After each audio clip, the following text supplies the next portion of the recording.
Hello friends, स्वागत है आप सभी का आपके अपने यूट्यूब चैनल पर। आज आप सभी के लिए important MCQs question for lab technician DMLT एवं बीएमएलटी आप सभी के लिए लेकर आए हैं। यहाँ पर हमने मोस्टली बायोकेमिस्ट्री की क्वेश्चन क्रिएट किए हैं जो आप सभी के एग्जाम के लिए बहुत ही हेल्पफुल रहने वाले हैं। तो चलिए स्टार्ट करते हैं आज का वीडियो। फर्स्ट क्वेश्चन है द प्रोसेस ऑफ ग्लाइकोलिसिस इन। यहाँ पर पूछा गया है ग्लाइकोलिसिस की प्रक्रिया इनमें से किसमें होती है। आपके ऑप्शन है cytoplasm, mitochondria, cristae, none of above. तो फ्रेंड्स, ग्लाइकोलिसिस की प्रक्रिया सेल के साइटोप्लाज्म में होती है। तो आपका फर्स्ट आंसर सही है। अब बढ़ चलते हैं अगले क्वेश्चन की ओर। अगला क्वेश्चन है glycolysis can be prevented by collecting blood in the. यहाँ पर पूछा गया है जब हम ब्लड कलेक्शन करते हैं तो ग्लाइकोलिसिस को प्रिवेंट करने के लिए हम कौन सा एंटीकोगुलेंट यूज करते हैं। तो फ्रेंड्स, आप सभी को पता होगा कि हम ग्लाइकोलिसिस को प्रिवेंट करने के लिए फ्लोराइड एंटीकोगुलेंट का यूज करते हैं, यानी fluoride bulb is the right answer. बढ़ चलते हैं अगले क्वेश्चन की ओर। अगला क्वेश्चन है diabetes mellitus is caused due to deficiency of. यहाँ पर पूछा गया है डायबिटीज मेलाइटस किसकी कमी के कारण होता है। आपके चार option thyroxine, ADH, gastrin, insulin. ये सभी आपके हार्मोन हैं। तो फ्रेंड्स, यहाँ पर इंसुलिन हार्मोन पेंक्रियास से रिलीज होता है जहाँ से हम डायबिटीज को कंट्रोल करते हैं। तो इंसुलिन की कमी के कारण, इंसुलिन की डेफिशिएंसी के कारण डायबिटीज मेलाइटस होता है। तो ये सही आंसर आपका इंसुलिन। आगे बढ़ चलते हैं। नेक्स्ट क्वेश्चन है आप सभी का determination of serum and plasma glucose method is. यह आपका बायोकेमिस्ट्री टेस्ट का क्वेश्चन है। यहाँ पर पूछा गया है सीरम एवं प्लाज्मा से जब हम ग्लूकोज टेस्ट लगाते हैं तो यह कौन सी मेथड यहाँ पे हम यूज करते हैं।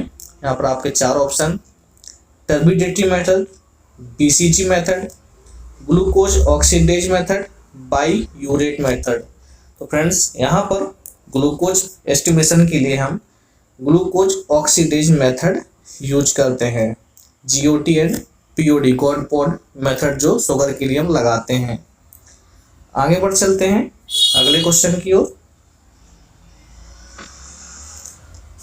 नेक्स्ट क्वेश्चन है incubation period for glucose serum test. यहाँ पर पूछा गया है जब हम ग्लूकोज सीरम टेस्ट लगाते हैं तो उस समय इंक्यूबेशन पीरियड कितना होता है। आपके चार option 15 minute 37 degree Celsius, 25 minute के लिए 37 डिग्री सेल्सियस पर, 10 minute room temperature, 5 minute room temperature. तो फ्रेंड्स, यहाँ पर हम 15 मिनट के लिए 37 डिग्री सेल्सियस पर इंक्यूबेशन करते हैं। तो यहाँ पर आपका फर्स्ट ऑप्शन सही है। आगे बढ़ चलते हैं अगले क्वेश्चन की ओर। नेक्स्ट क्वेश्चन है means ability of the body to utilise glucose in blood circulation. यहाँ पर पूछा गया है ब्लड सर्कुलेशन में ग्लूकोज यूटिलाइज करने के लिए बॉडी की क्षमता क्या कहलाती है। चार ऑप्शन है आपके impaired glucose, glucose tolerance, glycogenesis, none of above. तो यहाँ पर इसका सही आंसर है ग्लूकोज टॉलरेंस। ब्लड सर्कुलेशन में ग्लूकोज उपयोग करने की बॉडी की क्षमता कहलाती है ग्लूकोज टॉलरेंस। ठीक है, अब बढ़ चलते हैं अगले क्वेश्चन की ओर। नेक्स्ट क्वेश्चन है बाईयूरेट मेथड आर यूज्ड फॉर। यहाँ पर पूछा गया है बाईयूरेट मेथड जो मेथड है यह हम किस टेस्ट के लिए लगाते हैं। ऑप्शन है आपके sugar, lipid, protein, all of above. Friends, आपको बायोकेमिस्ट्री के जितने भी टेस्ट हैं सभी की मेथड याद होनी चाहिए, कौन सी मेथड हम किस टेस्ट के लिए लगाते हैं। तो यहाँ पर बाईयूरेट मेथड हम प्रोटीन के लिए लगाते हैं। बढ़ चलते हैं अगले क्वेश्चन की ओर। क्वेश्चन है serum globulin gram per decilitre equal to, यहाँ पर फॉर्मूला पूछा गया है सीरम ग्लोबुलिन का। चार ऑप्शन है, total protein minus albumin, total protein plus albumin, total protein into albumin and total protein divided by albumin. तो यहाँ पर आप सभी को पता होना चाहिए total protein minus albumin equal to serum globulin gram per decilitre. तो बढ़ चलते हैं अगले क्वेश्चन की ओर। ये सभी इम्पोर्टेंट क्वेश्चन हैं, कई एग्जाम में पूछे गए हैं एवं काफ़ी एग्जाम में पूछे जा सकते हैं। अगला क्वेश्चन है serum creatinine is increased in, आपको पूछा गया है इन कौन सी कंडीशन में सीरम इंक्रीज्ड होता है, सीरम क्रिएटिनिन इंक्रीज्ड होता है। Liver disease, pancreatic infection, renal failure, lungs infection. तो फ्रेंड्स आप सभी को पता होगा सीरम क्रिएटिनिन जो पैरामीटर है वो हम रीनल फेलियर के लिए लगाते हैं। रीनल फेलियर में हम सीरम क्रिएटिनिन हमें बढ़ा हुआ दिखाई देता है। बढ़ चलते हैं अगले क्वेश्चन की ओर। Next question, creatinine react with fill in the blanks in alkaline medium to form reddish yellow complex. यहाँ पर क्रिएटिनिन का टेस्ट मेथड का ये प्रिंसिपल है। यहाँ पर पूछा गया क्रिएटिनिन रिएक्ट विथ, क्रिएटिनिन किससे रिएक्ट करता है एल्कलाइन मीडियम में जो form a reddish yellow complex बनाता है। तो यहाँ पर आपके चार option, sodium hydroxide, picric acid, glutamate dehydrogenase and nitrogen. तो यहाँ पे creatinine react with picric acid in alkaline medium to form reddish yellow complex. तो पिक्रिक एसिड से रिएक्ट करता है, तो उसका सही आंसर है। आगे बढ़ चलते हैं, ये इम्पोर्टेंट क्वेश्चन है जेफी रिएक्शन फॉर, यहाँ पर पूछा गया है जेफी रिएक्शन हम किस टेस्ट में देखते हैं, किस टेस्ट के लिए लगाते हैं। Urea, serum protein, serum creatinine, serum albumin. तो फ्रेंड्स यहाँ पर हम जेफी रिएक्शन सीरम क्रिएटिनिन के टेस्ट में देखने को मिलता है। जेफी रिएक्शन एक कैलोरीमीटर मेथड है जहाँ पे हम सीरम क्रिएटिनिन टेस्ट लगाते हैं, एंजाइमेटिक मेथड। आगे बढ़ चलते हैं अगले क्वेश्चन की ओर। Next question, the serum uric acid level is often raised in, यहाँ पर पूछा गया है ऐसी कौन सी कंडीशन है इसमें कि सीरम यूरिक एसिड अक्सर बढ़ा हुआ पाया जाता है। चार ऑप्शन है, got, Urania, renal failure, all of above. तो गॉट रीमोटॉइड आर्थराइटिस है, RA।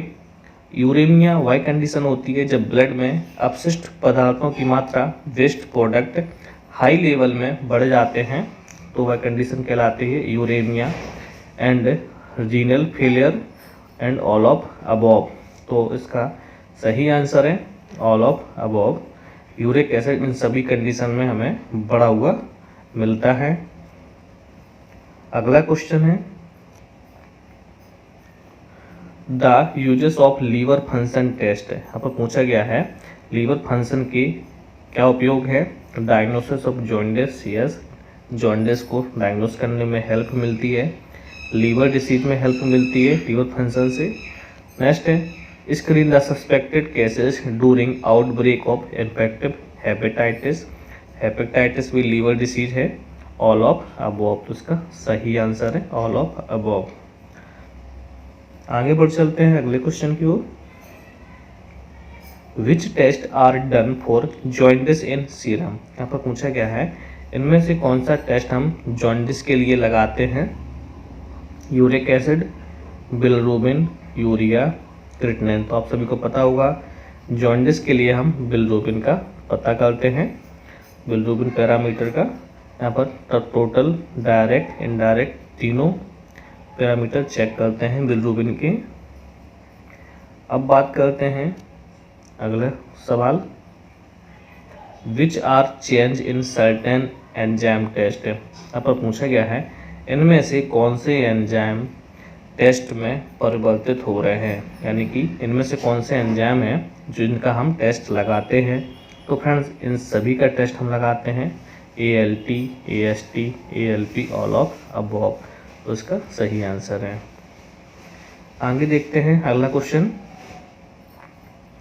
यहाँ पर पूछा गया है which are responsible for coronary artery disease. यहाँ पर पूछा गया है इनमें से कौन कोरोनरी आर्टरी डिसीज के लिए रिस्पॉन्सिबल है। तो फ्रेंड्स उसका सही आंसर है LDL cholesterol, low density lipoprotein. LDL is a bad cholesterol and HDL को हम गुड कोलेस्ट्रॉल के नाम से भी जानते हैं। अगले सवाल है normal range of serum creatinine is. तो यहाँ पर नॉर्मल रेंज पूछी गई है सीरम क्रिएटिनिन की।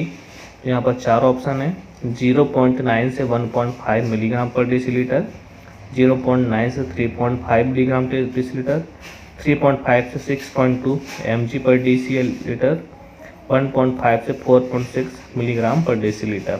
तो यहाँ पर सीरम क्रिएटिनिन की नॉर्मल वैल्यू है 0.9 से 1.5 मिलीग्राम पर डेसीलीटर। फ्रेंड्स आपको सभी की नॉर्मल रेंज याद होनी चाहिए, चाहे हेमेटोलॉजी हो चाहे बायोकेमिस्ट्री का सेक्शन हो, क्योंकि नॉर्मल रेंज से 5 से 6 क्वेश्चन तैयार किए जाते हैं। नेक्स्ट क्वेश्चन है CPK इज फाउंड इन। यहाँ पर पूछा गया है CPK इसमें से कहाँ पाया जाता है। तो friends CPK brain, skeletal muscles, cardiac muscles इन सभी में पाया जाता है, तो ऑल ऑफ अबव।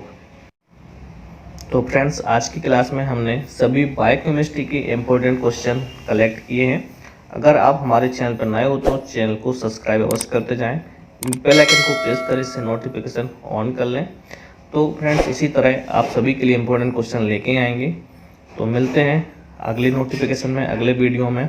आप पढ़ते रहें, एग्ज़ाम फाइट करते रहें। Thank you so much.